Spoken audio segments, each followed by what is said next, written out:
नमस्ते, अभिवादन आपका इनोसेंट इन्वेस्टर के इस नए वीडियो में आपके लिए डिस्क्लेमर बात करेंगे। कल की बाजार की कहाँ खुलेगी, बाजार किस तरफ मोमेंटम होने के चांसेस बन रहे हैं, उसी को हम डिकोड करेंगे। सबसे पहले एफआईआई और डीआईआई का डेटा, उसके बाद ऑप्शन चेन, रिजल्ट वाले स्टॉक्स। आज जो रिजल्ट आए उनको भी छोटा सा एनालिसिस आपको देंगे। सबसे पहली चीज़ हमको देखना है कि 1600 करोड़ की बिकवाली हुई एफआईआई के द्वारा। देखो, इंडिया के ऊपर उनका कॉन्फिडेंस अब कमज़ोर होता हुआ दिखाई दे रहा है, क्योंकि ये बड़ी बिकवाली है। अच्छी बात यह है कि नीचे के लेवल पे लगभग 2300 करोड़ प्लस की खरीदारी डीआईआई ने की, जो कि हमको बहुत बेहतरीन सपोर्ट दिया। बाजार में इतनी बड़ी जो नीचे से रिकवरी आई, आप देखेंगे दिन के दौरान 3% नीचे ट्रेड कर रही थी बाजार, वहाँ से क्लोज टू आधी रिकवरी हमने दिखाई। और इस रिकवरी में पूरा योगदान मैं देना चाहूँगा डीआईआई को। और डीआईआई की खरीदारी हुई कहाँ पर? आईसीआईसीआई बैंक और एचडीएफसी बैंक, ऐसे बड़े बैंकों में हुई। निफ्टी बैंक जो कि बहुत तगड़े से डाउन था एक समय, उसमें भी हमको बहुत बेहतरीन रिकवरी देखने को मिली। तो इन सब चीज़ों को अगर हम मिला जुला कर देखें तो है क्या? देखो, जो हमारे यहाँ कोविड केसेस बढ़ रहे हैं, ये एफआईआई के कॉन्फिडेंस को गिरा रहा है एक बार के लिए। लेकिन दूसरी चीज़ हमको ये देखनी है कि ग्लोबल मार्केट्स में ऐसा कुछ बिगड़ा नहीं है। इवन आज पूरी दुनिया की बाज़ारों में तेज़ी ही थी, उसके बावजूद भी हम गिरे हैं। तो इसका मतलब सिंपल सा है कि हम अपने विशेष कारणों से गिर रहे हैं। अब ये विशेष कारण एफआईआई का कॉन्फिडेंस लूज़ कर रहे हैं, लेकिन मैं ऐसा बिल्कुल नहीं मानता कि अगर बाजार में कोई बड़ी गिरावट आती है 13,500 तक या उसके भी नीचे अगर हम फिसलते हैं, तो एफआईआई का सपोर्ट नहीं मिलने वाला। बिल्कुल मिलेगा। अगर ग्लोबल मार्केट्स पॉजिटिविटी दिखाती रही तो हमको सपोर्ट मिलना तय है, क्योंकि बहुत से ऐसे स्टॉक्स होंगे जहाँ पर अपॉर्चुनिटी रहेगी। तो आपको बहुत बड़े पैनिक की ज़रूरत करने, मतलब बहुत बड़ा पैनिक मान के बैठ जाने वाली ज़रूरत नहीं है। कुछ लोग आपको कहेंगे सब बेच कर भाग जाओ, मैं ये नहीं कह रहा हूँ। मैं कह रहा हूँ जो भी खरीदिएगा सोच समझ के खरीदिएगा। ट्रेडर हो या इन्वेस्टर, इस पे मैं बहुत फोकस कर रहा हूँ पिछले कुछ दिनों से, क्योंकि पिछले कुछ दिनों से बाजार आप देख लीजिए, जनवरी के बाद ये जो जनवरी का रेट आपको दिखाई दे रहा है ना, जनवरी के बाद बाजार लगभग फ्लैट सी है, ऊपर नीचे ऊपर नीचे ऊपर नीचे कर रही है। इसका मतलब क्या है? बाजार में अब अनसर्टेनिटी बिल्कुल हावी है। और ये अनसर्टेनिटी हम आपको बहुत बार अंदर बाहर करती है। कभी हमको बाहर निकाल कर फेंक देना चाहती है बाजार, हमको ऐसा फील होता है, कभी लगता है कि हमको लेना ही नहीं चाहती अंदर। तो ये सब सबके साथ होता है, आपको टेंशन लेने की ज़रूरत है नहीं।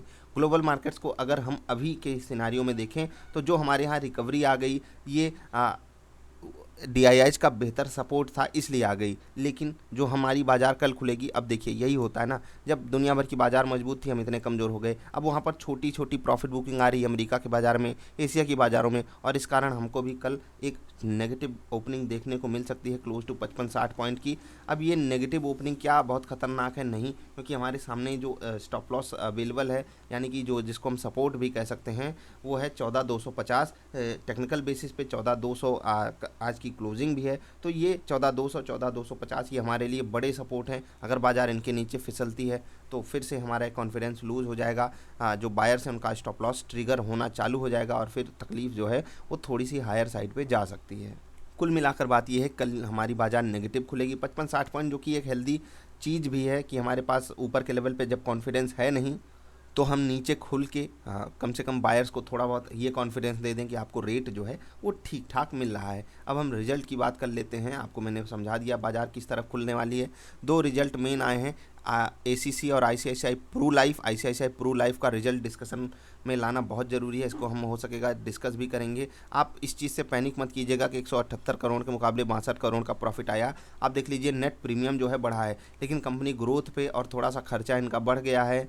इन्हीं सब चीज़ों के चलते जो है वो प्रॉफिट जो है यहाँ पर आप पढ़ पा रहे होगे सिर्फ 62 करोड़ पोस्ट कर पाई। ऐसे आप टेंशन वाली बात नहीं है। ऑन पेपर देखने में बुरा लग रहा है रिजल्ट, लेकिन लॉन्ग टर्म के लिए आपको तकलीफ लेने की ज़रूरत नहीं है, क्योंकि प्रीमियम जो कि सबसे कोर चीज़ होती है वो बढ़ा हुआ है। तो लॉन्ग रन में कंपनी आपको बेहतरीन चीज़ें परोसने वाली है, इतना आप भरोसा रख सकते हो इस कंपनी पे। एसीसी यहाँ पर आप देख रहे हैं प्रॉफिट कितना कमाल का आया है। अब धूम मचाने वाले स्टॉक्स अब क्या करें? 563 करोड़ का मुकाबला नहीं, मुनाफा 323 करोड़ के मुकाबले ये बेहतरीन है, बहुत बेहतरीन है। रेवेन्यू भी बढ़ा है बेहतरीन तरीके से, प्रॉफिट भी बढ़ा है बेहतरीन तरीके से। तो एसीसी का रिजल्ट एज एक्सपेक्टेड बेहतरीन आने की उम्मीद थी, बेहतरीन आया भी है। आईसीआईसीआई प्रू लाइफ मैंने आपको समझा दिया। कल किसका रिजल्ट है? नेस्ले का है, स्वराज इंजन्स का है, नेटवर्क 18 मीडिया एंड इन्वेस्टमेंट्स का है, टाटा स्टील लॉन्ग प्रोडक्ट्स का है, TV18 ब्रॉडकास्ट का है, वेल्सपन इन्वेस्टमेंट का है। देखिएगा आपके पास अगर कोई स्टॉक हो इनमें से तो उनके रिजल्ट पे थोड़ा सा फोकस रखिएगा। एक ही स्टॉक है जो बाजार को थोड़ा बहुत डायरेक्शन दे सकता है, वो है नेस्ले इंडिया का। बाकी स्टॉक्स जो है बड़ा वेटेज रखते नहीं है बाजार में। तो अगर हम ओवरऑल सिनारियो समझना चाहें तो है क्या, FIIs का डेटा नो डाउट वो नेगेटिव साइड जा रहा है। दुनिया भर की बाज़ारों में तेज़ी के बावजूद हमारे यहाँ बिकवाली हुई है तो उन्हीं के कारण हुई है। DIIs को मैं बहुत दिन बाद बहुत बड़ा पॉजिटिव देना चाहूँगा कि उनका सपोर्ट हमारे लिए अवेलेबल है और उनकी ख़रीदारी कोई मजबूरी में नहीं, समझी बूझी खरीदारी है। मुझे लगता है स्टॉक स्पेसिफिक वो लोग बहुत बेहतरीन अपॉर्चुनिटी ग्रैब करने की कोशिश कर रहे हैं। ग्लोबल मार्केट्स भी न्यूट्रल टू पॉजिटिव साइड ही हम रखना चाहेंगे। ऑप्शन डेटा हमारे लिए अभी न्यूट्रल टू पॉजिटिव साइड ही है, कुछ यहाँ पर बिगड़ा नहीं है, ठीक है। बहुत खतरनाक चीज़ें ऐसी नहीं बदल गई हैं, ठीक है। टेक्निकल बेसिस पे हमने सपोर्ट लिया है तो यहाँ पर भी हमको कुछ बड़ी दिक्कत दिखाई नहीं दे रही है। अब दिक्कत हमारे लिए एक ही है, ये सब चीज़ें मिनटों में चेंज हो जाएंगी। अब देखिए यूपी में लॉकडाउन की लगभग संभावना है, हाई कोर्ट का आदेश आ रहा है। और उसके बाद दिल्ली में आप देख रहे हो क्या हो रहा है, महाराष्ट्र में देख रहे हो, अन्य अन्य स्टेट्स में ऐसे चीज़ें आउट ऑफ कंट्रोल जा रही हैं। तो ये सब जो है ना वो बाज़ार में कॉन्फिडेंस आने नहीं दे रहा है। कम से कम आप अपने लेवल पे ये चीज़ तो देख ही रहे होगे कि आपके पास कॉन्फिडेंस नहीं है, सामने वाले बंदे के पास कॉन्फिडेंस नहीं है, तो हम ही आप मिलके तो बाज़ार बनाते हैं। तो ओवरऑल सिनारियो में बाज़ार में उस तरीके का कॉन्फिडेंस है नहीं, तो ऊपर के लेवल पे सेलिंग जो है वो बरकरार रहेगी।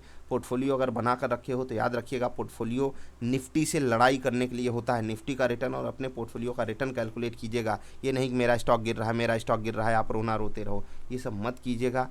तकलीफ़ आपकी बढ़ेगी अगर आप अपने आप को ट्रेडर या इन्वेस्टर में से कोई एक पार्ट नहीं दे देते हो कि मैं किस चीज़ में, किस स्टॉक में कौन सा ट्रेड ले रहा हूँ, किस बेस पे ले रहा हूँ, इन्वेस्टमेंट कर रहा हूँ या ट्रेडिंग कर रहा हूँ। बहुत सोची समझी आपके साथ रणनीति होनी चाहिए जो आपके पक्ष में काम कर सके। आई होप आपको बात समझ में आई होगी। तो कल बाजार नेगेटिव खुलेगी, लेकिन हमारे लिए अभी कुछ बहुत ज़्यादा नेगेटिव डेटा है नहीं, तो कुछ ऐसा भागम भाग मत मचाइएगा, बाजार के साथ ट्रेंड के साथ ट्रेड करते रहिएगा। जो भी स्टॉक्स आपको इंट्राडे वाले हैं वो इससे पहले वाली वीडियो में बताए जा चुके हैं। स्टॉप लॉसेस को थोड़ा सा बड़ा रखिएगा, 0.65% के आसपास। टारगेट उसी हिसाब से आप बढ़ा सकते हो। रिस्क रिवार्ड 1:2 का ही रहेगा। मिलेंगे फिर से वीडियो देखने के लिए आपका बहुत बहुत आभार, धन्यवाद।